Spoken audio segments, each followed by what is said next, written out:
first of all, Yishar Koach to the World Jewish Congress and to all the organizers. It's a great initiative, and it's over time it will be tested. The perseverance is what will create its long-standing value, obviously. And I noticed that quite a few of the participants are not from the from the U.S. Basically, the Jewish world today is 40% the U.S., 40% Israel, and 20% the rest of the world. So it's actually a good opportunity, an institution, to help bring together those members of the other 20%, mainly Latin America and Europe, and possibly Australia. And obviously in Israel and in the U.S. we have stronger institutions that bind together the Jewish community. Obviously in Israel this institution is the state, and therefore the World Jewish Congress has an important, and such organizations have an important role in those places where the Jewish community is much smaller, less organized, with less resources, and so this is one role that we can play. There was a lot of discussion here for good reasons about the whole questions of diplomacy and foreign policy, and obviously I'd want to possibly make a comment about that. But the importance of Israel diaspora relations are not only around the question of security and diplomatic posture and so on, but also it is vital and essential for our existence as Israel, as a Jewish and democratic state, to continue and develop the whole notion of what it means to be a Jewish state, how to practice our Jewish character, not necessarily in the religious sense, because when we say Jewish state, and I know that many of you come across it in your own countries, when I say Jewish state, people say, why are you insisting on this religious terminology? For them it sounds many times like you're saying an Islamist state or something, just in the Jewish sense. And I'm saying, no, for us Jewish is cultural, it's a national identity and so on. So to keep developing and nurturing this identity and what it means is something that we in Israel, we should be better at it. We are Israelis, we're Jewish, we speak, or majority of Jews here, we speak Hebrew, but there's a yearning also in Israel to further develop what it means to be Jewish, and I think in this respect we can learn a lot from our friends in the diaspora that developed such models, and Nitzan touched upon it when he talked about Jewish pluralism and so on. So this is one comment. In the foreign policy and security area, look, there was a lot of discussion here, or what was mentioned by Ari Eldad, September and so on.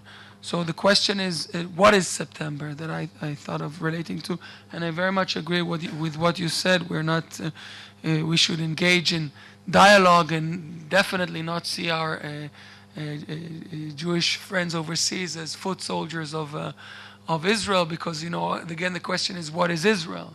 Because we have a lot of disagreement with our government about the way it represents us. So, of course, I wouldn't expect every Jewish member of parliament just to sort of download from the Prime Minister's office website his speeches and repeat them. Possibly quite the contrary. So what is September? September, in our respect, is it's not a single event of Palestinians trying to achieve statehood via the international organizations, but rather it is part of a process that did not start in September, will not end in September, and will not happen only in the UN, which is trying to create a diplomatic reality, or coerce, or trying to let the international community basically make decisions and statements about the diplomatic reality via a series of international institutions. One of them is the UN. I just came back from the Council of Europe, and I realized that the Palestinians, along with Doron Avital, my colleague from Kadima, and we realized that the Palestinians are also trying to upgrade their status in the Council of Europe. So it's an entire sequence of activities that are trying to create leverage for the Palestinians in the international community, pressure on Israel, and in this respect, the way we should subvert this effort, there are two main possibilities.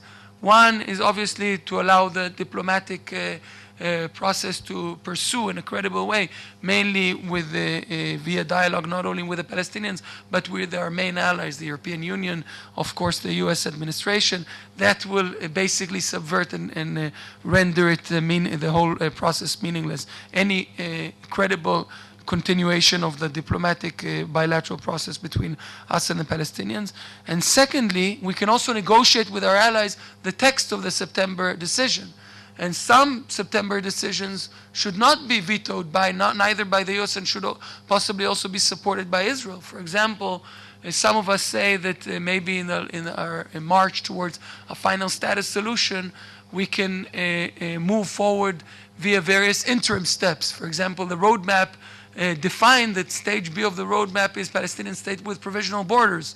Maybe if a September decision will pretty much define this stage 2 and say, well, Palestinian state with provisional borders, any final borders will be agreed upon by both sides, that can actually be in our favor, because for the first time those interim steps are acknowledged by international bodies. So what I'm saying is September is a process. September can be a good thing, it can be a bad thing, it won't end in September, and it requires a lot of dialogue and a lot of strategizing in order to decide how we should go about it. And Shai, 30 seconds, one last comment.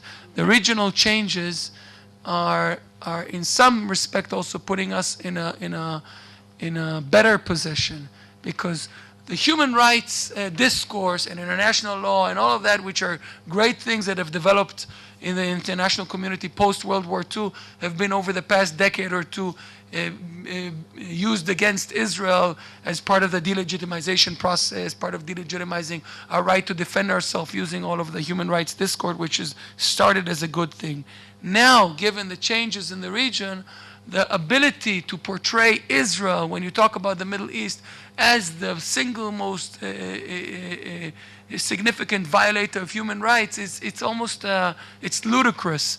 And in this sense, when I was in Europe and talked to some of my colleagues, I felt that, we have to sort of, if to use the terminology of my friend Doron, to adjust to the wheels of history. And as long as we sort of, with the necessary caution around the events in the Middle East, we also respect them and accept the movement towards democracy, I think it's in our favor and emphasizes our main strength, which is that we are the only real functioning democracy in the region. Thank you.